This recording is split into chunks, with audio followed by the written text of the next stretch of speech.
রাতের নিস্তব্ধতা, দোকানপাট বন্ধ, শহর ঘুমিয়ে। ঠিক তখনই মানিকগঞ্জের স্বর্ণকার পট্টিতে ঘটে এমন এক ঘটনা যা সিনেমার গল্পকেও হার মানায়। অভি জুয়েলার্সের মালিক শুভ দাসের দোকানে ঘটে ভয়াবহ ডাকাতি। ধারালো অস্ত্রের আঘাতে শুভ গুরুতর আহত, দোকান থেকে উধাও 22 ভরি সোনা। চারদিকে হইচই, ডাকাতি ডাকাতি। মানুষ ছুটে আসে, পুলিশ আসে, শুভকে হাসপাতালে পাঠানো হয়। কিন্তু এখানেই শেষ নয়, এখান থেকেই শুরু হয় আসল গল্প। পুলিশ ঘটনাস্থল ঘিরে ফেলে, সিসিটিভি ফুটেজ খতিয়ে দেখে, শুরু করে অভিযান। কয়েক ঘন্টার মধ্যেই ধরা পড়ে 5 জন সন্দেহভাজন। আমান, শরীফ, সোহাগ, সোহান ও সবুজ। সবাইকে থানায় এনে জিজ্ঞাসাবাদ শুরু হয়। কিন্তু জেরার এক পর্যায়ে তারা যা জানায় তা শুনে পুলিশও হতভম্ব। আমরা বিভিন্ন সময়ে এই ইনভেস্টিগেশন করে বের করি যে এই ঘটনাটি যারা এর সাথে জড়িত, এই ঘটনার সাথে মানিকগঞ্জ পৌলি এলাকা থেকে আমরা 5 জনকে গ্রেফতার করি।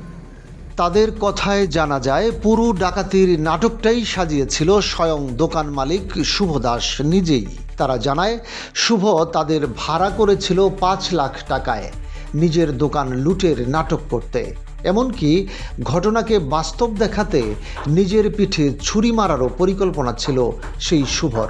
সব কিছু ছিল সাজানো, সময়, পরিকল্পনা, এমনকি রক্তপাতও। তদন্তে বেরিয়ে আসে আরও চমকপ্রদ তথ্য। দোকানে গ্রাহকদের গচ্ছিত প্রায় 39 ভরি সোনা জমা ছিল। এই যে দোকানের মালিক, স্বর্ণকার দোকানের মালিক শুভ, তার যে অভি জুয়েলার্স অলংকার নামে যে দোকানটি রয়েছে, এবং সে নিজেই একটি ড্রামা সাজিয়েছে।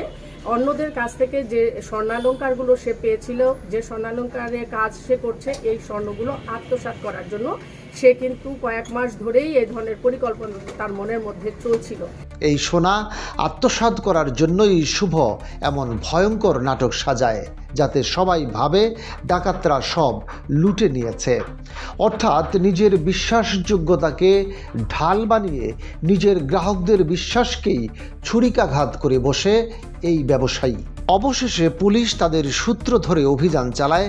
শুভর দোকান ও বাসায় উদ্ধার হয় পুরো 39 ভরি সোনা, সঙ্গে ব্যবহৃত ছুরি, জামাকাপড় ও মোটরসাইকেল। পুলিশ সুপার জানান, এই ঘটনার পেছনে উদ্দেশ্য ছিল সরল লোভ। আমানত সহ আরো 3 জনকে শুভ 5 লক্ষ টাকা দেওয়ার বিনিময়ে এই নাটকটি সাজায়। এবং ওই দিন রাতে আমানতকে শুভ ফোন দিয়ে বলে যে তুমি ওরা যখন রেডি থাকবে, আমি যখন সিগন্যাল দিব তখন তুমি ওদেরকে মোটরসাইকেলে প্রেরণ করবে। তখন শুভ সিগন্যাল দিলে আমানত, মিলন এবং শরীফ নামে 2 জনকে মোটরসাইকেলে করে পাঠায়, এবং শরীফ এবং নয়ন নামে 2 জনকে মোটরসাইকেলে পাঠায়, এবং মোটরসাইকেলটি চালায় হলো সোহান নামে একটি ছেলে। একজন সফল ব্যবসায়ীও যে এমন ফাঁদ তৈরি করতে পারে তা কেউ ভাবতেও পারেনি। এ যেন মিথ্যার মুখোশ খুলে পড়ে বেরিয়ে আসলো আসল চেহারা। মানুষকে চেনা বড় কঠিন। পুলিশের দ্রুত পদক্ষেপে এবার উন্মোচিত হয়েছে এই অবিশ্বাস্য কাহিনী।